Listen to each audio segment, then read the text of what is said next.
really catch necessarily 2 at a time at Havasu. I know a lot of guys, you know, love the Alabama rig because you can catch 2 fish at a time on it. But for some reason at Havasu, you'll hook one on it, and you'll come in, it'll have 15 or however many friends with it, and you're like, how come I didn't catch 2 at a time?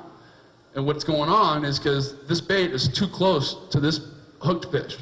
So what we're doing a lot is I'm taking the same exact bait and I'm tying it directly on the line, about 3 feet ahead of this whole rig. So I got a single swim bait up here, and I got my whole Alabama rig down here. So I get a bite on here, and I got all these followers chasing it in. And they're all trying to eat it out of his mouth, but they can never find the actual one that's hooked. You'll watch fish come up and peck at the decoys and stuff, but when you have a bait that's separated by like several feet, I can't tell you how many times I've gotten 2 fish now, just because I have it separated so far. I'll always hook one on one of the hook baits, and sometime throughout the fight, they eat the one that's way up here on my line. It's just because it's separated so far. So it's one of the small little things that I've found that, you know, to help me get bites.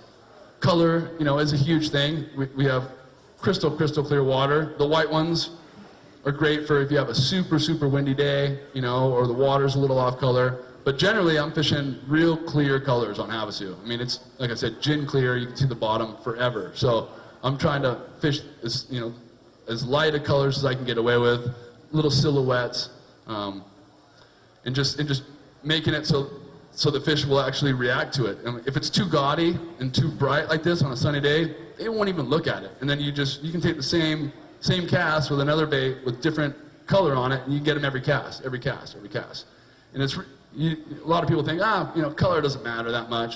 You know, it's close enough. On Havasu, when you're fishing that clear water, it matters, and it matters in a big way. And there's certain colors that they like, and there's certain colors that they just don't like. And once you figure out, you know, what you get confidence in, that's half the battle, is the confidence. And once you figure out what you can throw all day and have confidence in and catch them on, you'd be amazed on what you can do on an Alabama rig on Havasu. It's just, last year it was unbelievable. The bite lasted all the way through FLW, actually.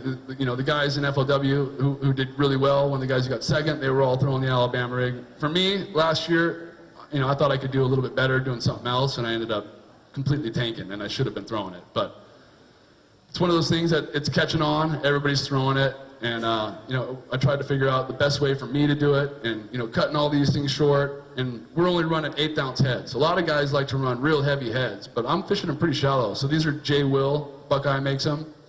They have a meat hook on them, they don't bend out. The little custom designed head, it actually makes the bait swim on there.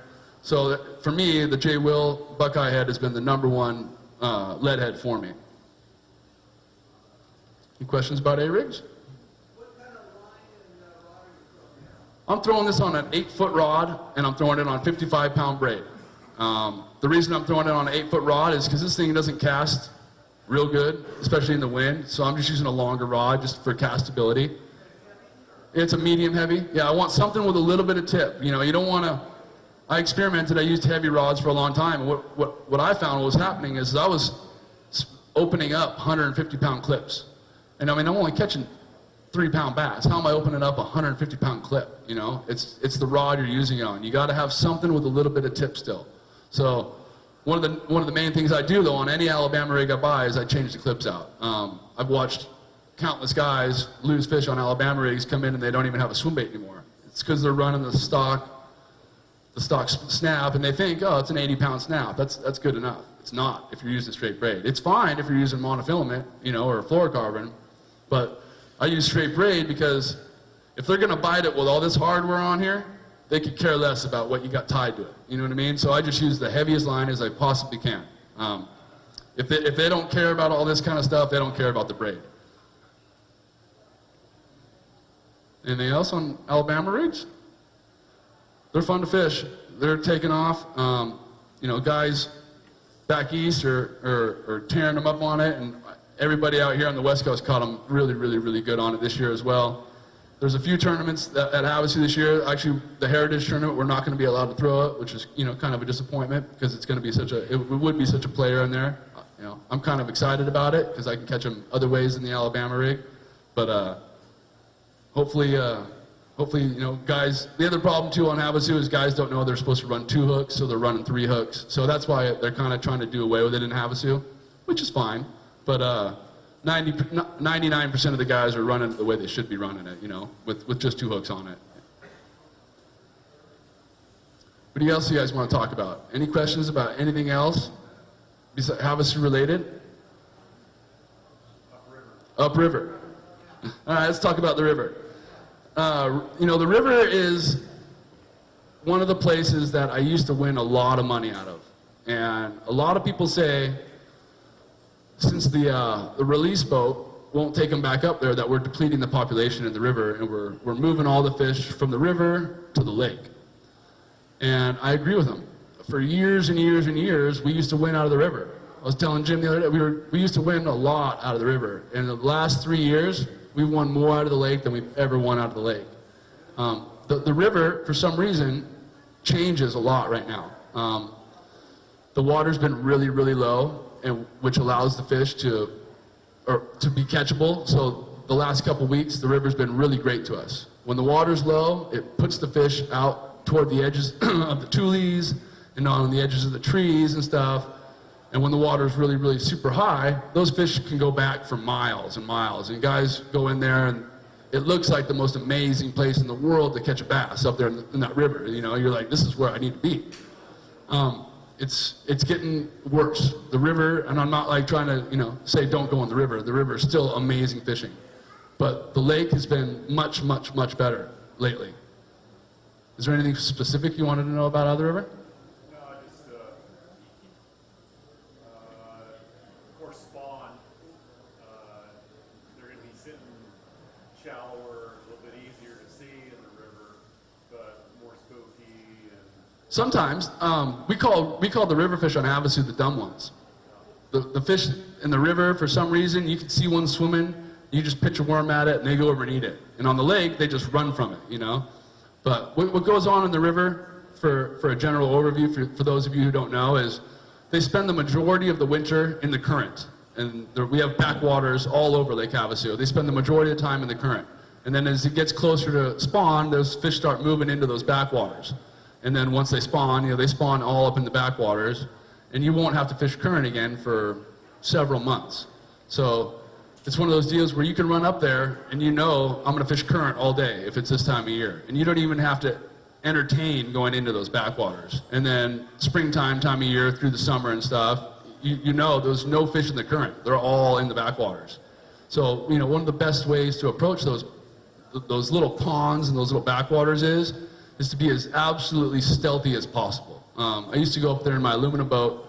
I had several tournaments that we won and got second out of, and doing really good, and all I would do is take my boat into this little tiny pond and go beach it and just sit there.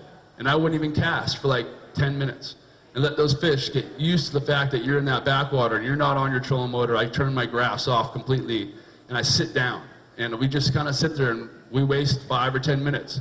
And then you slowly start picking that place apart, and those fish will bite 1,000,000 times better if you're stationary on the bank, out of the way. The ponds are, they're not massive ponds. They're only as big as this little area right here, you know what I mean? So when you hit your trolling motor every time, they know you're in there, That's been one of the most effective ways for me to catch big, big bags out of the river is once you figure out, okay, this pond's got a whole bunch of fish in it. I see them swimming everywhere, but I just can't catch them. Guys just drive around on their trolling motor and keep casting at them and keep casting at them. And it just doesn't work.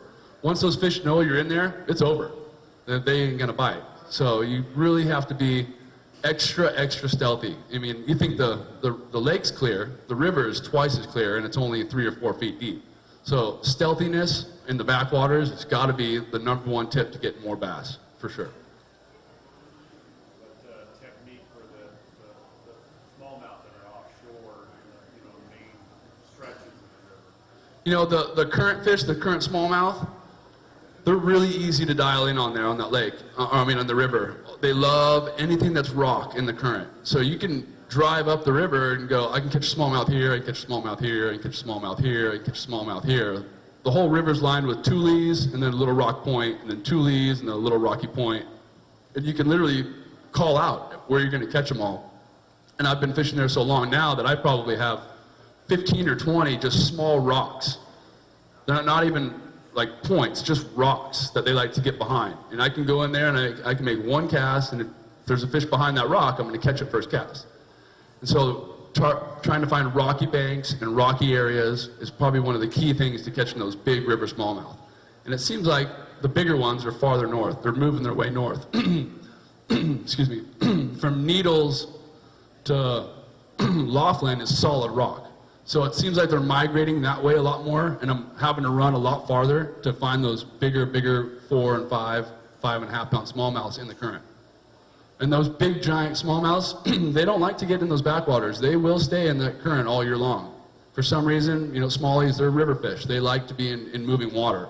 So it's a fun place to go target them at, because you can really find them pretty quick, you know, if you're just trying to find smallmouth on Lake Havasu. Anything else about the river? Anybody? Or anything else?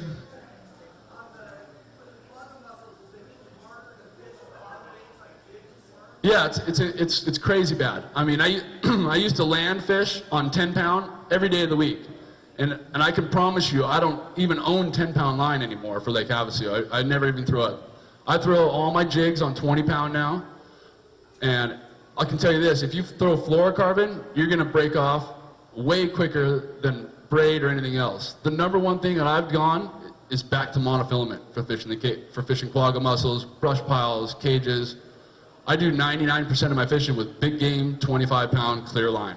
And people just can't believe it. I'm in the lake catching them on 25-pound line.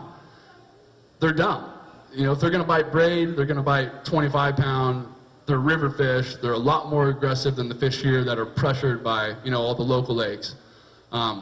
So in the last 3 years, I've pretty much gone completely back to monofilament. And it's weird to think that, because monofilament's so old school, you know. Nobody throws monofilament anymore. But the deal with monofilament is it has 10 times the stretch that fluorocarbon does, and 10 times the abrasion resistance.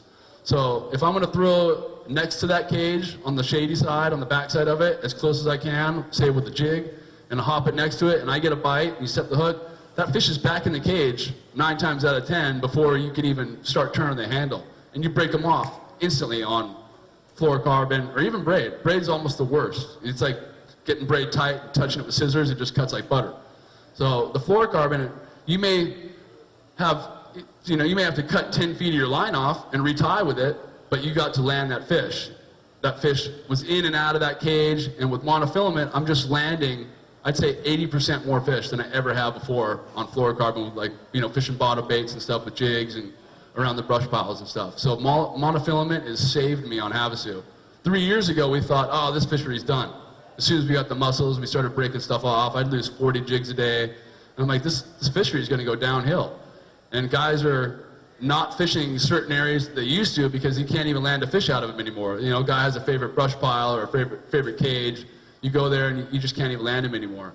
And we thought, you know, we'd have to adjust, you know, and fish for different fish, because there's fish all over the place. But when we figured out the monofilament thing, I can go and fish the most quagga infested areas in the world, and I can land a lot more fish. You ain't gonna land them all. Quagga mussels are like razors, but it has so much more stretch and so much more abrasion resistance than everything else. Then it's just one of those things that I actually have to fish. And guys would think, oh, there's no way you're catching them on 25-pound line on a jig on Lake Havasu. I'm catching them on a 5-pound on a drop shot. Doesn't matter, you know. You got to get the bite, you got to get it in. If you're throwing 5-pound, me and Paul fished a tournament. We were fishing brush piles, and he had a 4-pounder on, and it took him right down to that brush pile and broke him off in like 2 seconds flat. I mean, it was unbelievable. And right then I realized there's no need for 5-pound on Lake Havasu anymore. There's absolutely no need for 5-pound on Lake Havasu anymore. It was 8-pound, you know, whatever, you know. I knew it was a spinning rod, you know, but still, it's just not worth it. If you're gonna go through all that effort, spend all your money, all your hard work, all your hard time to go get that bite and then just break it off, it's not worth it.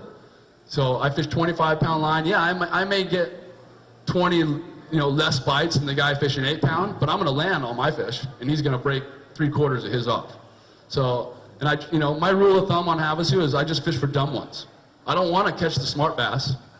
I don't want to sit there and spend 20 minutes on a point trying to get one to bite. There's 500 points on Lake Havasu.